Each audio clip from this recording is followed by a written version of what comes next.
चल बंद मत करो, मेरे को यहाँ पे दे दो, देखने दो कि बीच में कुछ हैंग तो नहीं होगा ना। मैंने देखना है कि मैं अटकते अटकते आ रहा हूँ, इसका नेटवर्क खराब है। चलो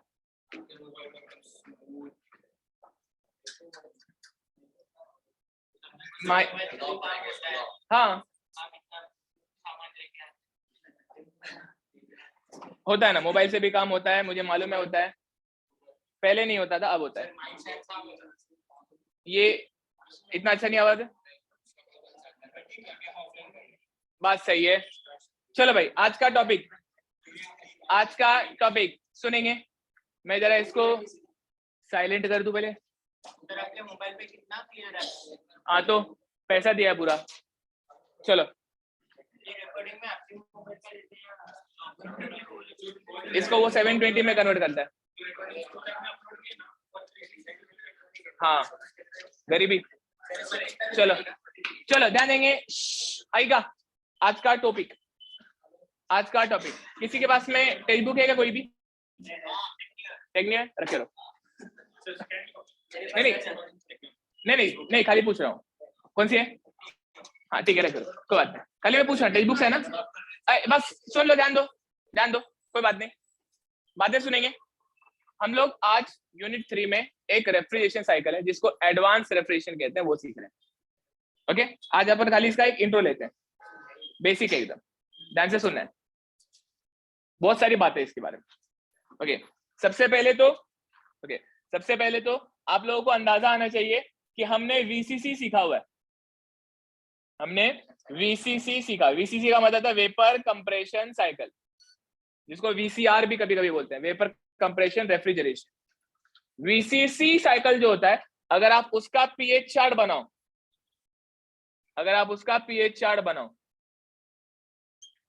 तो उसका पीएच चार्ट आपको याद होना चाहिए, ऐसा था, ये था पी, ये था एच, ऐसा आता था उसका प्रेशर लाइन, बराबर ना, ऐसे आता था, यही था ना। ओके ये टेम्परेचर लाइन था शायद। Okay this was temperature line. हाँ ये टेम्परेचर लाइन था, और प्रेशर लाइन ऐसे हॉरिजॉन्टल रहता है, ये हो जाता है आपका प्रेशर लाइन, तभी तो पीएच चार्ट होता है ना। ये होता है इसका प्रेशर लाइन, ये होता है इसका प्रेशर लाइन, ये होता है इसका टेम्परेचर लाइन। ये जो कर्व होता है इसको कहते हैं लिक्विड लाइन, इसको कहते हैं वेपर लाइन, और जो टॉप का जो पॉइंट है उसको कहते हैं,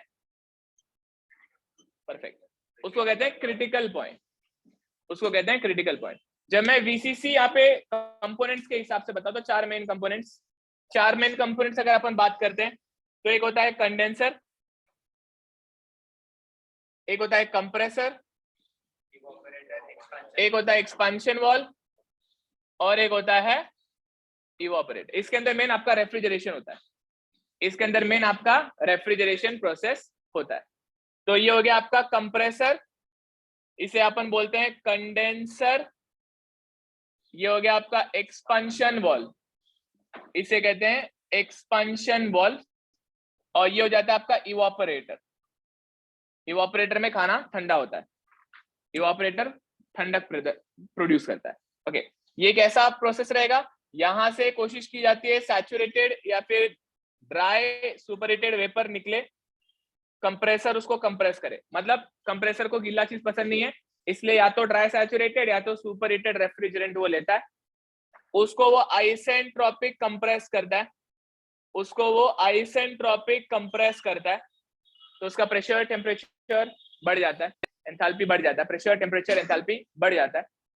फिर कंडेंसर में उसका हीट निकाला जाता है, प्लीज सुनना, यहाँ पे वर्क दिया जाता है कंप्रेशन वर्क, यहाँ पे उस रेफ्रिजरेंट का हीट निकाला जाता है, जिसकी वजह से वो कंडेंस हो जाता है, जो यहाँ पे सुपर हीटेड स्टेट होता है, इधर एक सैचुरेटेड लिक्विड के स्टेट में पहुंचाया जाता है उसको।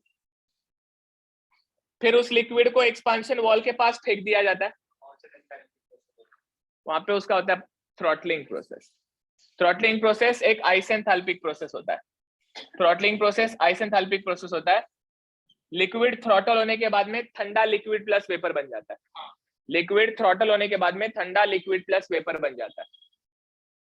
करेक्ट है, सब पढ़ा है। ओके अगर मैं नंबरिंग कर दूं, ये 1, इसे 2, इसे 3, और इसे 4। तो मैं यहाँ पे अगर उसे ड्रॉ करना चाहूँ, यहाँ पे अगर इसे ड्रॉ करना चाहूँ तो ड्रॉ कर लेते हैं।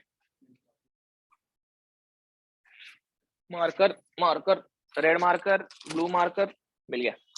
ओके, साइकिल बनाता हूँ। मान लो यहाँ पे से अगर 0.1 शुरू हो गया सैचुरेटेड से, तो ये आइसेंट्रोपिक कंप्रेशन हो रहा था। आइसेंट्रोपिक कंप्रेशन में ये लाइन ऐसा जाता है, एंथैल्पी बढ़ता है 1 to 2 isentropic compression, 1 to 2 isentropic compression. फिर कंप्रेशन के बाद में कंडेंसर के अंदर, कंप्रेशन के बाद में कंडेंसर के अंदर कांस्टेंट प्रेशर हीट रिजेक्शन होके ये एटलीस्ट यहाँ तक आना चाहिए, और अगर सब कूलर लगाए तो और आगे जाता है, सब कूलर लगाए तो और आगे जाता है। तो ये 0.2 हो जाता है, ये 0.3 हो जाता है। फिर थ्रॉटलिंग प्रोसेस होता है। थ्रॉटलिंग प्रोसेस इज आइसेंथैल्पिक प्रोसेस, कड़क वर्टिकल अपन नीचे आते हैं ऐसे, और ये हो जाता है आपका चौथा पॉइंट। यहाँ पे एक्सपांशन होता है, यहाँ पे हीट रिजेक्शन होता है, और यहाँ पे हीट एब्जॉर्प्शन होता है। ये सब कुछ हमने पढ़ा हुआ है, सब कुछ हमने पढ़ा हुआ है। अगर यहाँ पे टर्म्स यहाँ पे लिख दूं तो यहाँ पे हीट एब्जॉर्प्शन होता है, यहाँ पे हीट एब्जॉर्प्शन होता है, उसको रेफ्रिजरेशन इफेक्ट भी कहते हैं। यहाँ पे हीट एब्जॉर्प्शन होता है, ये हो जाता है आपका Q2 इक्वल टू RE। सब पढ़ा अपन ने, सब पढ़ा है अपन ने, करेक्ट। अब बस इसको एक नया नाम देना है, इसलिए इसको रिवाइज करा है। इसे कहते हैं सब क्रिटिकल साइकिल, इसे कहते हैं sub critical cycle. Sub critical इसलिए क्योंकि ये पूरा साइकिल क्रिटिकल पॉइंट के नीचे होता है, ये पूरा साइकिल क्रिटिकल पॉइंट के नीचे होता है, इसलिए इस साइकिल को कहते हैं सब क्रिटिकल साइकिल। अच्छा, अगर साइकिल क्रिटिकल पॉइंट के ऊपर हो जाए तो उसको कहते हैं सुपर क्रिटिकल साइकिल। अगर पूरा साइकिल ऊपर ऊपर हो जाए तो उसको कहते हैं सुपर क्रिटिकल साइकिल। मतलब यही डायग्राम अगर ऊपर बनाने की कोशिश करो तो पूरा साइकिल अगर ये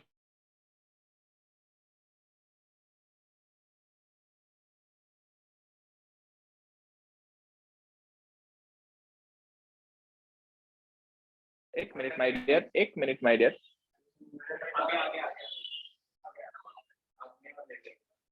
हाँ, मोबाइल लेटे चलोगे ना? ओके। धोखा धोखा आज ही धोखा, अभी तक कभी नहीं आता है, ठीक है।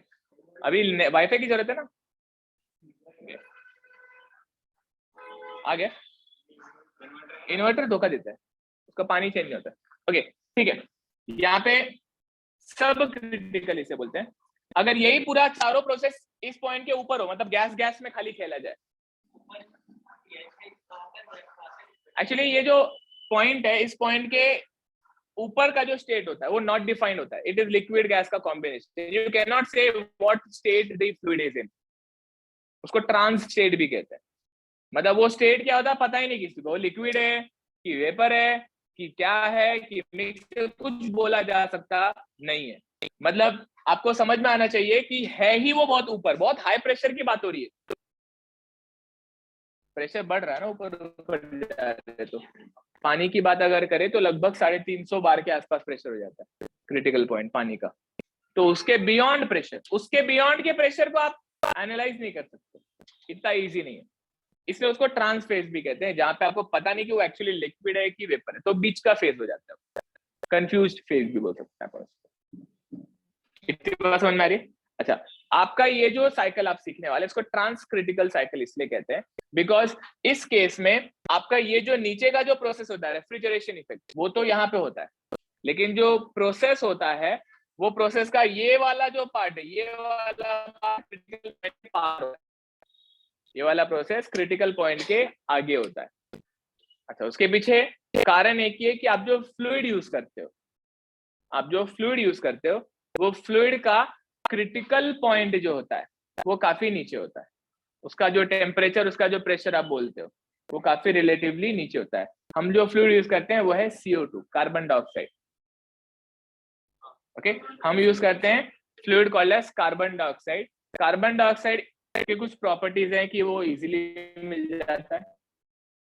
ओके, उसका क्रिटिकल पॉइंट लेसर है। लेसर का मतलब लिटरली 74 बार पे भी उसका बॉइलिंग पॉइंट 31 डिग्री सेल्सियस। पानी का क्रिटिकल पॉइंट देखो क्या है, जस्ट गूगल मारो पानी का critical point of water H2O।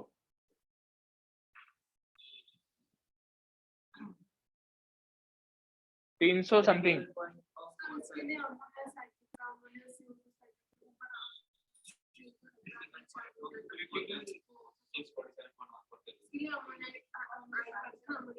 वो दूसरी बात है, बात 647 केल्विन मतलब लगभग कितना डिग्री हो गया, 300 समथिंग है ना, 300 केल्विन हो गया ना, 300 डिग्री सेल्सियस हो गया ना। हाँ, और प्रेशर कितना है, कितना 22 मेगा पास्कल मतलब 221 बार, 221 बार। इमेजिन कर रहे क्या आप, पानी का क्रिटिकल टेम्परेचर 300 होता है, वो भी कौन से प्रेशर पे, 220 बार के आसपास। आप प्रेशर समझ रहे हो, प्रेशर कितना, ये जो लाइन है ना, इसमें प्रेशर 1 बार 2 बार 3 बार ऐसे बढ़ता बढ़ता जाएगा 200 बार, 200 बार के पार, 220 बार के आसपास, 300 समथिंग डिग्री सेल्सियस उसका क्रिटिकल स्टेट होता है पानी का। ठीक है, और आगे बात करते हैं, थोड़ा सा भटको मत यार, मेरी बात का ओके। ये पानी से मैंने इसलिए कंपेयर किया because now you can relate कि CO2 के साथ क्या हो रहा है।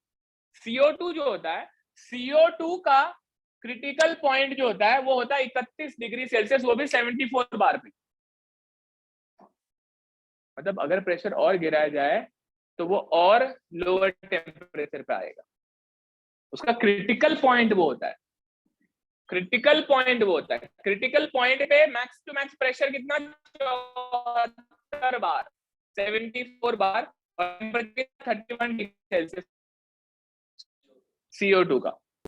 तो उसको आप अगर और प्रेशराइज करते हो, उसका प्रेशर और बढ़ा लेते हो, अगर कंप्रेस करके उसका प्रेशर अगर आप और कंप्रेस करके बढ़ा लेते हो, तो उसके बाद वो ये जोन को क्रॉस कर देता है, उसके बाद ये जोन को वो क्रॉस कर देता है। समझ में आ रही मेरी बात है, मतलब अगर आप कंप्रेस करके यहाँ पे अगर 1 बार से शुरू करके 80 बार पहुंचा दिए, तो now that end point of compressor will not be in this zone, it will be in the trans zone. समझ में आया क्या, समझ में आया सभी कोई बात है, ओके। तो ये जो साइकिल यूज करते हैं, इस साइकिल को ट्रांस क्रिटिकल साइकिल कहते हैं। तो यहाँ पे फर्क क्या रहेगा, सब कुछ सेम रहेगा, सब कुछ सेम रहेगा, बस यही कंप्रेशन प्रोसेस में ये जो लाइन आपको ऐसी दिख रही है ना, ये लाइनें ऐसे दिख रही है टेम्परेचर की, ये लाइनें ऐसे ऐसे ऐसे यहाँ पे आने के बाद में, यहाँ पे ऐसे आने के बाद में डायरेक्टली ऐसे जाती है,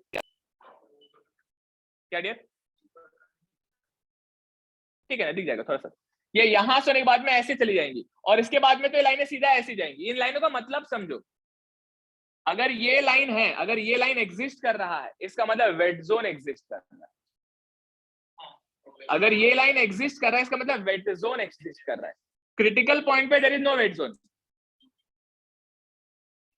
क्रिटिकल पॉइंट पे there is no wet zone. Liquid directly into vapour, liquid directly into vapour. समझ में आ रहा है क्या, ऐसा खटक से पल भर में लिक्विड, पल भर में वेपर। इधर क्या बोलते हैं अपन, लिक्विड का धीरे धीरे वेपर बन रहा है, लिक्विड का वेपर बन रहा है, लिक्विड का जितना ये लेंथ छोटा होएगा उतना पल भर में वो फेज चेंज कर लेता है। क्रिटिकल पॉइंट के बियॉन्ड तो आपको पता ही नहीं उसका स्टेट क्या रहेगा, मोस्टली गैसियस ही ट्रीट किया जाता है, मोस्टली उसको गैसियस ही ट्रीट किया जाता है, but that state is not defined state, it is combination of liquid and vapour का सब कॉम्बिनेशन होता है, ट्रांस स्टेट हो जाता है वो, ओके।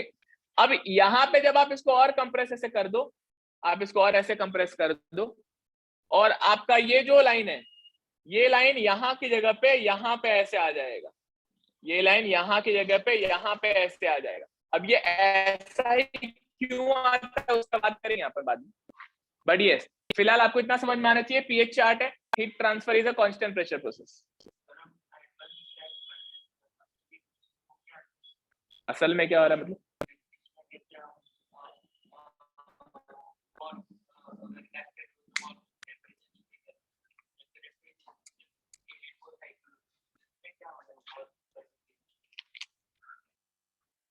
प्रोसेस तो समझ लो क्यों हो रहा है ऐसा।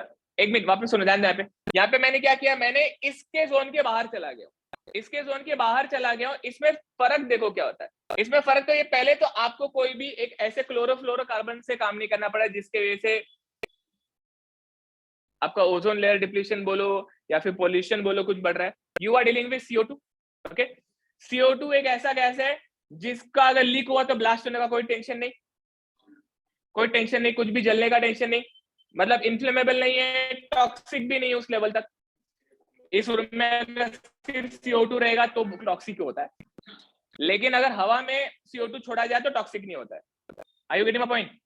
मतलब अगर मैं इस रूम में CO2 छोड़ता हूं तो टॉक्सिक नहीं होगा, लेकिन इस रूम में सिर्फ CO2 रहेगा तो ऑब्वियसली मर जाएंगे आप, क्योंकि अपने को ऑक्सीजन चाहिए रहता है। फर्क समझता है ना?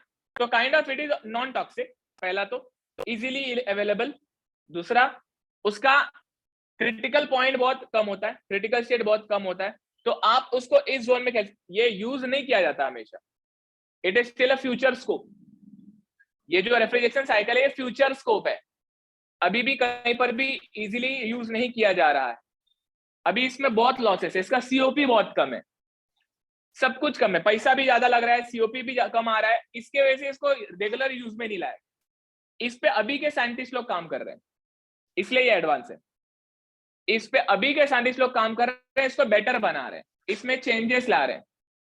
वो चेंजेस क्या ला रहे हैं उसकी तरफ बढ़ना है हमको। अभी पहले अभी तक क्या चेंजेस हो चुके हैं, अभी तक ये क्या हुआ, इस पे काम हमें बस उतना सीखना है। समझ में आ रहा? अभी मैं आपको क्या सिखाना चाह रहा हूं, मैं आपको पहले बताना चाह रहा हूं कि फर्क क्या है नॉर्मल VCC में एंड ट्रांसक्रिटिकल साइकिल, बस इतना फर्क पहले दिमाग में डालना है। समझ में आ रही बातें? एंड एब्जॉर्ब करना है कि फर्क से क्या चेंजेस आएंगे, मतलब इन दोनों के फर्क से क्या चीजें बदलेंगी। ओके, तो अभी फिलहाल के लिए कंप्रेशन करते करते करते अगर आप CO2 यूज कर रहे हो instead of using a normal fluid, normal refrigerant, अगर आप रेफ्रिजरेंट लाइक CO2 यूज कर रहे हो तो उसमें एक ये भी कॉम्बिनेशन पॉसिबल है। उसमें ऐसा भी हो सकता है अगर आप कंप्रेस कर दो और कंप्रेशन के बाद में उसका pressure more than critical pressure हो जाए, कंप्रेशन के बाद में मोर देन क्रिटिकल प्रेशर हो जाए। समझ में आ रही बातें? तो वहां पे उसके बाद में you can not have a condensation process. A condensation process comes when there is a liquefaction process. Liquid बनने ही नहीं है इधर, देखो आपको लिक्विड दिखेगा ही नहीं इधर। तो यहाँ पे आप इसे जो ठंडा करते हो उसको कंडेंसेशन है, इसको कूलिंग बोलते हैं। ये सिर्फ गैस कूलिंग प्रोसेस हो जाता है, गैस को कूल किया जाता है। Instead of saying condensation, the difference now starts that it is called as cooling process. पहला पॉइंट क्लियर है? समझ में? इधर लिक्विड है ही नहीं ना बॉस, इधर देखो ना सुपर का लिक्विड बन गया, गारंटीड है, सैचुरेटेड लिक्विड, लिक्विड जोन नहीं। आप समझो यहाँ पे अभी तक जब तक आप आते नहीं इस जोन में, जब तक आप इस जोन में नहीं आते या इस तरफ नहीं आते, क्रिटिकल पॉइंट के नीचे जब तक नहीं आते, you will never see liquid. This point is still above critical, this point is still above critical point. जब तक आपका पॉइंट, आपका स्टेटस इस पॉइंट के नीचे नहीं आता है, लिक्विड स्टेट का डेफिनेशन ही एग्जिस्ट नहीं करता। Beyond critical point there is no term called as liquid. You can not define कि fluid is in liquid state beyond critical point. Critical point एक ऐसा पॉइंट है जहां पे लास्ट लिक्विड की औकात देखी जाती है, लिक्विड स्टेट देखी जाती है, उसके बाद लिक्विड स्टेट दिखाई देता नहीं है। वो गैस और लिक्विड का मिक्स, इट्स लाइक गैस भी है, लिक्विड के पार्टिकल सस्पेंडेड भी है, कंफ्यूज स्टेट है, इसलिए उसको ट्रांस स्टेट भी कहते हैं। समझ में आ रही बात है? पक्का? ओके, तो यहां पे क्या होएगा, जब आप कूलिंग करेंगे तो कूल करके आप पर्टिकुलर एक टेम्परेचर तक लेके आएंगे, कूल करके आप पर्टिकुलर टेम्परेचर तक लेके आएंगे।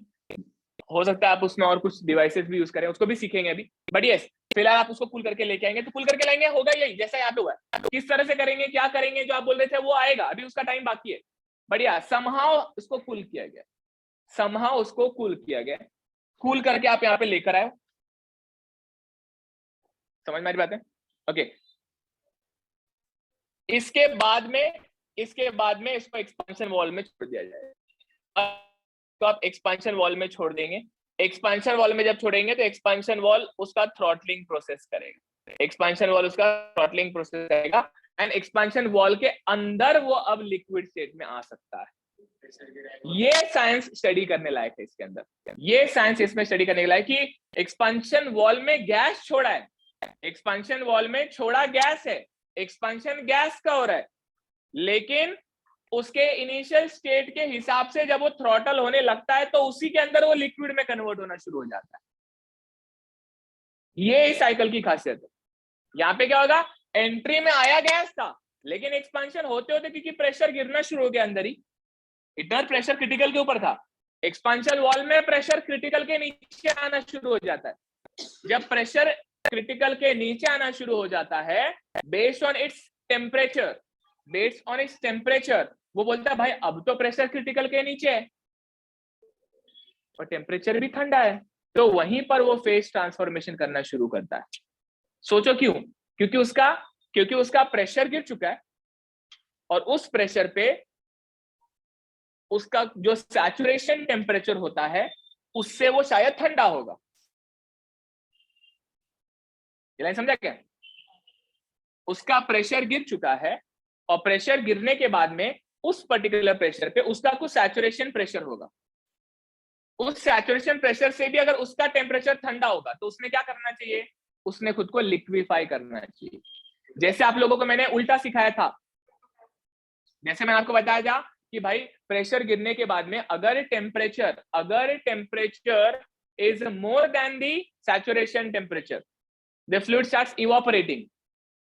जैसे प्रेशर गिरने के बाद में अगर temperature is more than the saturation pressure, the fluid starts evaporating. तो उल्टा भी पॉसिबल है ना, अगर प्रेशर गिरने के बाद में pressure is less than saturation, the gas would want to condense.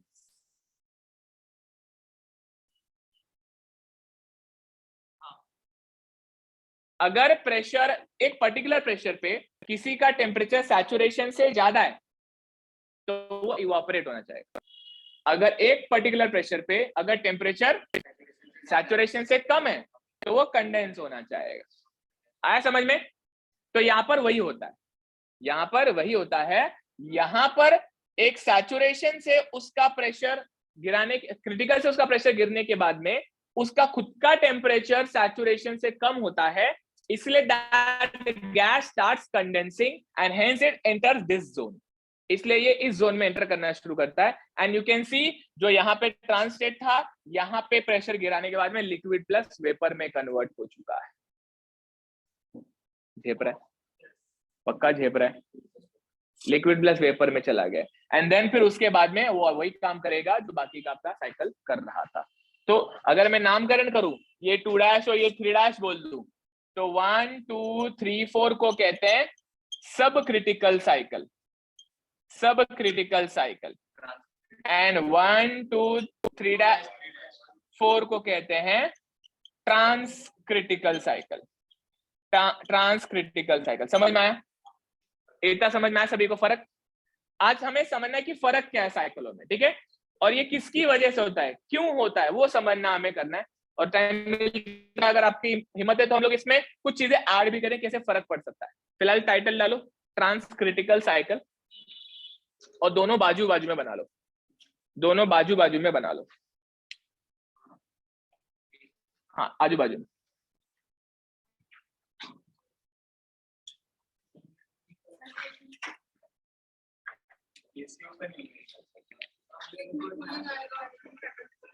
मैंने खाली कूलिंग वाला बनाया ना, सिर्फ वही बना, सिर्फ कूलिंग वाला बना। यूनिट 3 में ट्रांस क्रिटिकल और एक सिंगल इजेक्टर सिस्टम है, उस पे थ्योरी और न्यूमेरिकल दोनों है। इसी ट्रांस क्रिटिकल साइकिल में एक सिंगल इजेक्टर सिस्टम है, वो सीखना है इसके बाद में, और उस पे न्यूमेरिकल है बस, उसके बाद कुछ नहीं, सिर्फ थ्योरी है, न्यूमेरिकल का ही last topic. Trans critical cycle VCC नहीं लिखना है, टाइटल लिखना है ट्रांस क्रिटिकल साइकिल। पहले मैंने वीसीसी बना के समझाया था, वीसीसी रिवाइज कराया और ट्रांस क्रिटिकल बनाया। यस, दोनों डायग्राम और नीचे का जो लिखा उतना पहले लिख लो डायग्राम।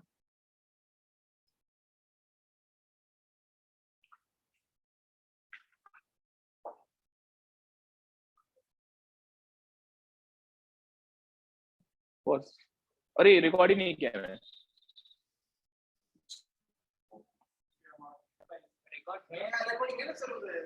अरे पॉज का ऑप्शन क्यों नहीं आ रहा? ओह 10-15 मिनट लिखो। in this cycle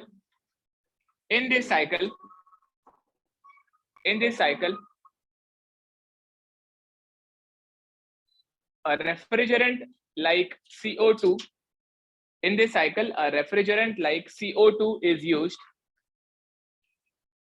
which has low pressure temperature critical point, low pressure comma temperature critical point, bracket में 31 degree Celsius and 74 bar approx, 31 degree Celsius and 74 bar approx. अभी 73.8 वगैरह कुछ तो है, बट ठीक है अपनी जानकारी के लिए 74 बार अप्रॉक्स, करेक्ट। ये क्रिटिकल पॉइंट है। इज यूज्ड एज, एक मिनट क्या बोल रहे हैं, low pressure and low temperature. Sorry, in this cycle a refrigerant like CO2 is used which has low pressure. हाँ फुल स्टॉप, इज मत लिखो, फुल स्टॉप करने के बाद में कुछ मत लिखो आगे। नेक्स्ट लाइन पे, this refrigerant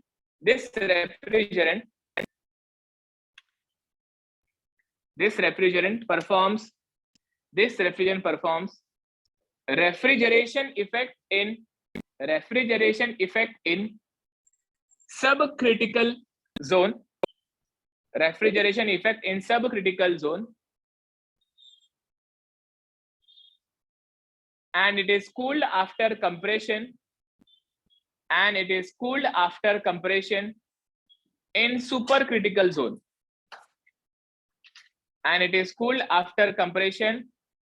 in supercritical zone, supercritical zone.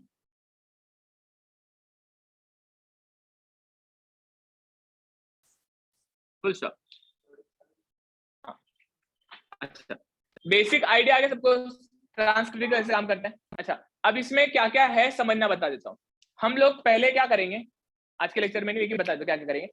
जैसे आप लोगों को याद होगा वीसीसी में कुछ मॉडिफिकेशन किया था, जैसे सबकूलिंग या हीट एक्सचेंजर ये सारा लगाया था ना, इसमें भी लगाएंगे कल। उसके वजह से इस पे क्या फर्क पड़ता है, सबका सीओपी में बदलाव आएगा या फिर आरई में बदलाव आएगा, वो एक एक करके देख लेंगे।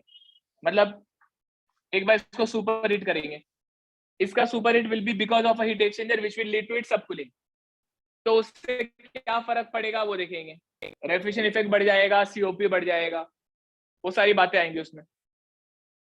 फिर उसके अलावा हम लोग यूज करेंगे यहाँ पे एक फ्लैश चेम्बर यूज करेंगे, तो उसके वजह से क्या फर्क पड़ेगा वो देखेंगे।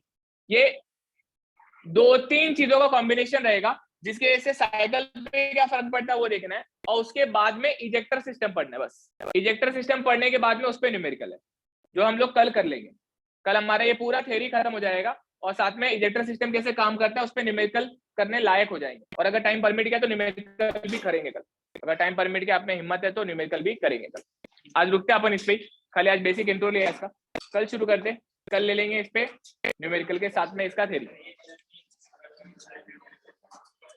क्या सेम टाइम, कल सेम टाइम।